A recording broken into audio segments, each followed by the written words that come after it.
Bonjour à toutes et à tous, merci d'avoir été très nombreux à me suivre sur ma chaîne YouTube Cheikh Dieng Officiel, où j'essaie de donner mon point de vue sur des événements qui se passent dans le monde. Alors, aujourd'hui j'aimerais parler de l'immigration et des migrants qui viennent en Occident et qui apparemment ont du mal à s'intégrer. Alors, pourquoi je fais cette vidéo? Parce qu'il y a un fait qui s'est produit en Espagne. Il y a 2 jours, ce jeudi donc dernier, un jeune Sénégalais qui s'appelle Mambay est mort en Espagne. Il est mort. Alors, il y a eu 2 versions après sa mort. Certains disent que les policiers l'ont tué. Donc ça, c'est la version des Sénégalais qui vivent en Espagne. Et la version de la police, qui a été confirmée par une autopsie, nous dit que le jeune homme est mort des suites d'un malaise cardiaque, donc d'une crise cardiaque. En tout cas, c'est la version défendue par la police municipale espagnole de Madrid, où le jeune homme travaillait comme marchand ambulant. Et également, c'est la version qui a été confirmée aujourd'hui par une autopsie. Alors, depuis jeudi, il y a eu des manifestations très violentes dans les rues espagnoles, à Madrid particulièrement, où il y a un quartier qui s'appelle Lavapiés, donc c'est le quartier où on a une très forte communauté migrante, donc subsaharienne et un peu maghrébine, qui sont là-bas et qui ont depuis lors commencé à manifester de manière très violente, en brûlant des pneus, en brisant des vitres des voitures, etc. Donc c'est vraiment des manifestations extrêmement violentes. Donc, quand j'ai eu l'information en tant que Sénégalais, c'est la mort d'un patriote ou d'un compatriote, donc il est normal pour moi de faire une vidéo. Immédiatement, j'ai fait une vidéo en espagnol expliquant que c'était triste, vraiment triste, de voir un Sénégalais marchand ambulant mourir dans des circonstances pareilles. Et également dire que la justice espagnole devait faire son travail pour que les responsables soient punis. Alors, c'est une vidéo que j'ai faite en espagnol et il y a eu pas mal de réactions assez sévères des Espagnols qui m'ont dit « Écoute, toi tu es là pour défendre ton compatriote », ce qui n'était pas mon cas. Moi, je défends personne parce que pour prendre une position dans une situation pareille, il faut avoir la version officielle pour pouvoir dire exactement ce qui s'est passé. Et aujourd'hui, il est clair et net que le jeune homme est mort des suites d'un arrêt cardiaque. Mais il n'a pas été tué. Donc la version des migrants sénégalais vivant en Espagne est une version qui aujourd'hui ne tient plus la route. Alors, depuis lors, ils ont transformé une partie de Madrid en une jungle. Il y a eu des manifestations très violentes. La police nationale espagnole a été obligée d'intervenir pour mettre fin à cette situation qui est extrêmement compliquée. Les voisins ont peur. Et quand j'ai lu cette information dans la presse espagnole, je vois de plus en plus de réactions très racistes envers les Noirs subsahariens de la part des Espagnols. Alors, ça se comprend. Moi, je suis un Sénégalais noir et je ne suis pas quelqu'un qui crie au racisme à tout va. Non, il y a beaucoup de Noirs et d'Arabes qui vivent en France et dès qu'on touche à une partie de leur communauté, immédiatement, ils parlent de racisme. Je fais cette vidéo également parce que aujourd'hui, ce matin, je me suis réveillé. Quand je me réveille le matin, la première chose que je fais, c'est d'aller sur Google Actualité pour lire les informations. Et j'ai appris qu'il y a un migrant qui a été poignardé à mort à Cali. Donc en Espagne, on a un jeune qui est mort d'un arrêt cardiaque. Et vous avez toute la communauté sénégalaise en Espagne qui se mobilise. Et pour manifester, je ne suis pas contre la manifestation, il faut le faire, c'est normal. Mais quand la manifestation est violente, on détruit des voitures, on brûle, là on n'est plus dans le cadre d'une manifestation, on est tout simplement dans le vandalisme, tout simplement. Et la police doit intervenir pour faire son travail. À Calais, on a un migrant qui s'est fait poignarder à mort. Apparemment, c'est un Afghan, j'ai lu l'information sur Le Monde, un jeune Afghan poignardé à mort à Calais. Alors, j'ai immédiatement fait une vidéo ce matin, en espagnol toujours, disant à mes amis sénégalais qui vivent dans ce pays, en Espagne et un peu partout dans le monde, que si nous voulons régler notre situation, il faut impérativement que les migrants, de manière générale, en sénégalais, maliens, maghrébins, turcs, je ne sais quoi, il faut que nous acceptions de revoir notre façon de faire et de savoir que les pays qui nous ont accueillis, que ce soit la France, que ce soit l'Espagne, que ce soit l'Italie, que ce soit l'Angleterre, que ce soit l'Allemagne, tous ces pays-là que je viens de citer sont des pays qui ont leur propre loi et qui ont leur justice. Et il faut, quand vous arrivez dans ces pays-là, la première chose à faire quand on est migrant, c'est d'abord de respecter les lois de ce pays. Ce jeune garçon sénégalais est mort parce qu'il était vendeur de marchand, il était marchand ambulant. Il vendait des produits dans la rue. Moi, j'ai vécu un tout petit peu à Barcelone. J'ai fait un stage de 4 mois en 2011 à Barcelone. Et j'ai vu exactement des Sénégalais qui vendaient des produits dans la rue. Alors, quand vous arrivez dans une ville, on vous dit que ceci est interdit. Si vous le faites, si jamais quelque chose vous arrive, vous êtes responsable. Parce que la loi de ce pays vous a clairement dit que la vente de produits dans la rue, la vente à la sauvette, comme on dit, est interdite en France. Donc, vous ne pouvez pas le faire. À moins que vous ayez une autorisation pour le faire. Maintenant, si vous n'avez pas d'autorisation et que vous le faites, vous mettez votre propre vie en danger. Et si jamais il y a un problème, vous êtes le seul et unique responsable. Alors, on a un migrant qui se fait poignarder à mort à Calais. On a un jeune Sénégalais marchand ambulant, malheureusement, qui perd sa vie dans des circonstances assez dramatiques. Et dans d'autres parties de l'Europe, vous avez énormément de migrants qui arrivent et qui s'en fichent carrément de la culture, de la civilisation du pays qui les a accueillis. Il y a combien de migrants en France qui débarquent en France en criant à l'Akbar? Moi, je suis musulman pratiquant. Je prie chez moi, je fais les 5 prières comme tous les musulmans. Est-ce que j'ai besoin de crier dans la rue en brandissant une arme et en disant à l'Akbar, on va conquérir la France, on va vous tuer, on va vous niquer? Vous pensez que c'est comme ça qu'on doit se comporter quand on est dans un pays qui n'est pas le nôtre? Les gens qui vous accueillent finiront par vous détester, finiront par vouloir se débarrasser de vous, parce qu'ils en ont ras-le-bol.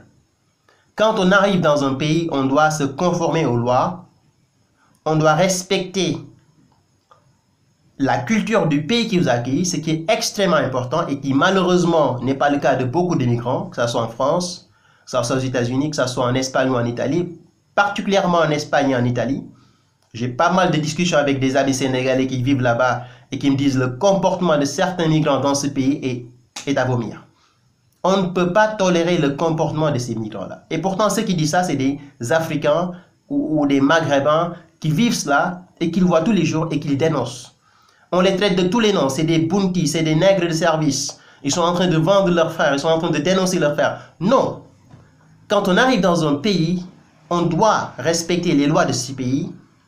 On doit respecter les coutumes, la culture du pays qui vous a accueilli. On sait tous que la France est un pays judéo-chrétien. La plupart des Français sont des catholiques. Ils portent des noms catholiques, Jean, Vincent, Pierre, Marie, Angélique, etc. Il est hors de question qu'une personne débarque en France en disant « Écoute, votre culture c'est de la merde, vos noms c'est des noms de koufars ou je sais quoi, il faudra que vous changiez de nom pour porter des noms de notre culture arabe ou je ne sais quoi. » C'est inadmissible dans un pays d'accepter cela. Et c'est malheureusement, c'est ce qu'on voit aujourd'hui. Vous allez dans certaines parties de la France, vous avez énormément de migrants qui viennent avec leur culture de leur pays d'origine et qui veulent l'imposer à une partie de la population. Ils le font en France, ils le font en Italie, ils le font en Espagne. Ils s'en fichent carrément des règles de ce pays qui les a accueillis. Ils s'en fichent carrément des lois du pays qui les a accueillis. Ils s'en fichent carrément de la culture du pays qui les a accueillis. Tout ce qui les intéresse, c'est d'imposer leur culture sur les autres. Et ça, à un moment donné, ça ne marche pas. Et il y a un autre aspect, ou il y a un autre élément que j'ai souligné dans ma vidéo de ce matin, c'est que quand on veut vivre dans un pays de manière tranquille, on est obligé de s'intégrer. Il y en a qui parlent d'assimilation. Moi, je parle d'intégration. L'intégration est extrêmement importante pour une personne qui veut vivre dans un pays étranger et ne pas avoir des problèmes. L'intégration, ça commence par quoi? Ça commence d'abord par ce que je viens de dire, respecter la loi de ce pays. Mais il y a un élément important de l'intégration qui est apprendre la langue du pays qui vous accueille. Vous avez aujourd'hui en Espagne, en Italie, en France, des gens qui vivent dans ce pays depuis plus de 20 ans et qui ont encore du mal à s'exprimer correctement dans les langues de ces pays-là. Il y en a qui ont du mal à s'exprimer en espagnol correctement alors qu'ils vivent en Espagne depuis 10 ans ou 15 ans. En France, vous avez dans certains endroits de la France des migrants qui sont là depuis 10 ou 15 ans qui ont encore du mal à s'exprimer en français. Pareil pour certains qui sont en Allemagne et en Italie. Ils refusent catégoriquement de s'intégrer, d'apprendre la langue, de la parler, ce qui leur permet, ou ce qui leur facilite même les choses d'ailleurs, parce que ça leur permet de trouver un emploi facilement et de pouvoir s'intégrer dans le pays. On peut toujours garder sa culture. Moi, je suis musulman, pratiquant, sénégalais, fier d'être ce que je suis, un Sénégalais, un noir, un nègre, un musulman. Mais quand je quitte mon pays pour venir dans un pays qui s'appelle la France, je ne suis pas obligé de boire de la bière, qui fait partie de la culture française, et les Français y boivent, de manger du porc. Je ne suis pas obligé de le faire. Mais je dois accepter que les Français le fassent parce qu'ils sont chez eux. Et je dois également accepter de pouvoir faire un peu d'effort pour pouvoir embrasser la culture des gens qui vous ont accueillis. Et c'est tout le problème de l'immigration aujourd'hui. On a des gens qui viennent de je ne sais où, qui débarquent en Occident avec l'idée de changer leur quotidien, d'améliorer leur vie. Mais quand ils viennent, ils s'en fichent carrément du pays qui les accueille. Pire, ils pratiquent même le communautarisme aujourd'hui. Vous avez des jeunes noirs ou arabes qui, quand ils vont chez eux, refusent catégoriquement de parler le français. Il y a encore un problème quand l'enfant parle la langue des parents, ça ne me dérange pas. Mais quand vous quittez chez vous et que vous allez à l'école, vous ne pouvez pas imposer votre langue aux enfants qui sont dans cette école. Ni votre religion, ni votre culture. Au point d'insulter même la culture des autres en les traitant de n'importe quoi. Vous êtes des cofards, vous buvez de l'alcool, vous faites ceci, vous faites cela. Ça ne peut pas marcher comme ça. Et malheureusement, c'est tout le problème qu'on a aujourd'hui. En plus de cela, si on a des migrants qui non seulement ont du mal à s'intégrer ou refusent de s'intégrer, qui non seulement refusent d'obtempérer aux ordres ou bien d'obéir aux lois de ces pays-là, si à cela s'ajoute la violence causée par ces migrants-là, ça devient trop quand même. Quand vous avez des migrants qui débarquent et qui commettent des attentats dans certains endroits de la France, on vous dit que le jeune homme est d'origine tunisienne ou algérienne ou je ne sais quoi. De l'autre côté, vous avez des dealers. On vous dit que c'est un Malien ou c'est un Sénégalais. On m'a dit qu'en Italie, il y a beaucoup de Sénégalais qui vendent de la drogue. Et on m'a dit également à Paris, il y en a beaucoup qui sont dans la vente de drogue. Je n'ai pas de preuves pour le confirmer. Il y a beaucoup de Sénégalais qui m'ont dit cela. Il y a pas mal de Sénégalais qui débarquent en Europe et tout ce qu'ils ont à faire, c'est de vendre de la drogue. Et en plus, vous avez tout cela qui fait que la population de souche qui nous a accueillis, je sais que ça ne plaît pas à tout le monde de parler de population de souche, mais c'est comme ça. Je sais qu'en France, il y a des gens qui ont la nationalité française, mais on sait très bien à travers leur nom d'où ils viennent. Un Dupont, on sait qu'il est français.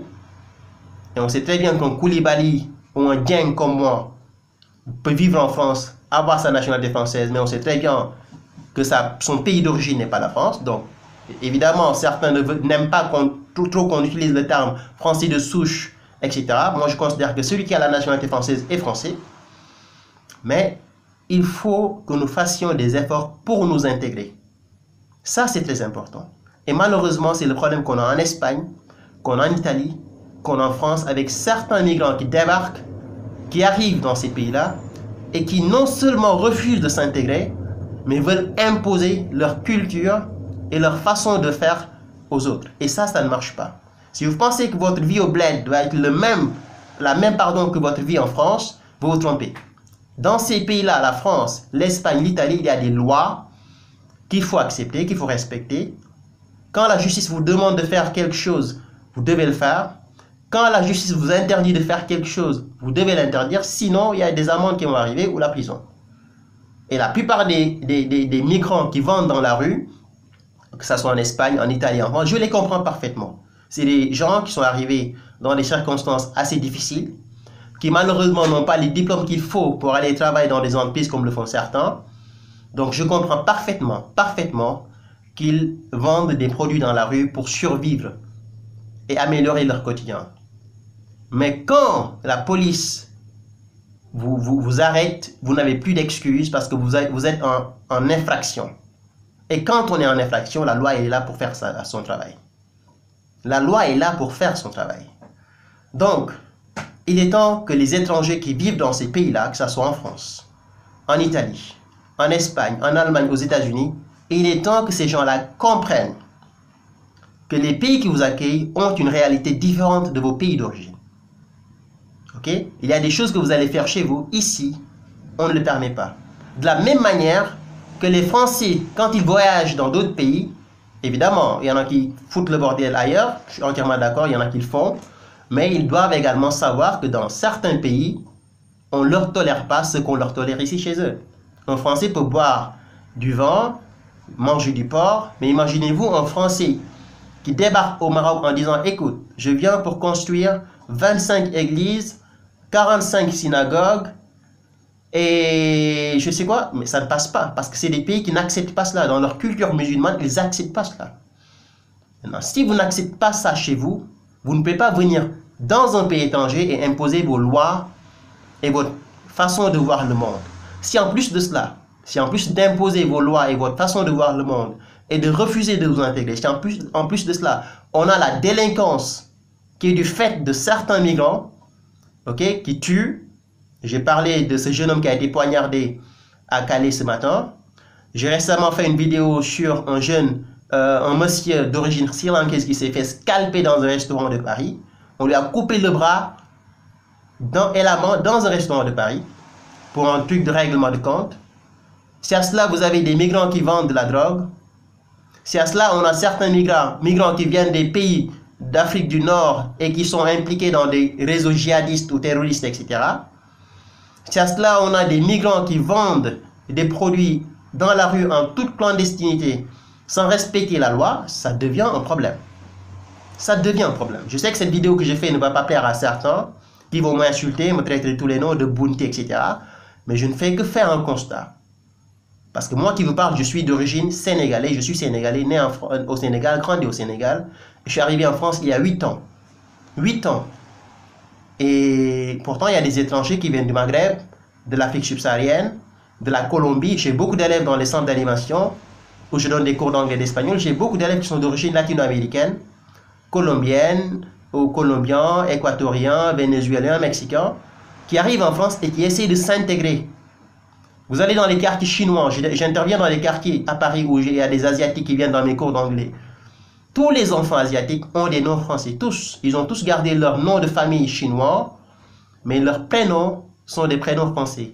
Jacques, ou Paul, ou Antoine, ou Johan. Ça, c'est un signe d'intégration. Je ne dis pas qu'il faut le faire. Quand vous êtes musulman, vous avez le droit de donner à votre fils un nom musulman. Mohamed ou Bint, et je sais quoi. Quand vous êtes athée ou vous êtes catholique, ou que vous êtes d'une autre ethnie, vous avez le droit de donner à votre fils le nom que vous voulez. Mais vous avez l'obligation, pas le droit, mais l'obligation d'enseigner à vos enfants de respecter les valeurs du pays qui vous accueille, quelle que soit leur couleur de peau, quelles que soient leurs origines. La France est la France, l'Espagne c'est l'Espagne, l'Italie c'est l'Italie. C'est des pays qui ont des lois qu'il faut respecter. Si on ne les respecte pas, la justice fait son travail. Ce qui se passe en Espagne aujourd'hui, ça m'indigne en tant que Sénégalais. Je présente mes condoléances à la famille de ce jeune homme qui est mort en cherchant à améliorer sa vie. Ça peut arriver à tout le monde. Mais je dénonce avec la plus grande fermeté tous ces jeunes Sénégalais qui sont en train aujourd'hui de foutre le bordel dans les rues de Madrid en manifestant pour dénoncer la violence policière. Évidemment, la violence policière, il faut la dénoncer. Mais quand des gens ne veulent pas se conformer à la loi, la police est obligée de faire son travail.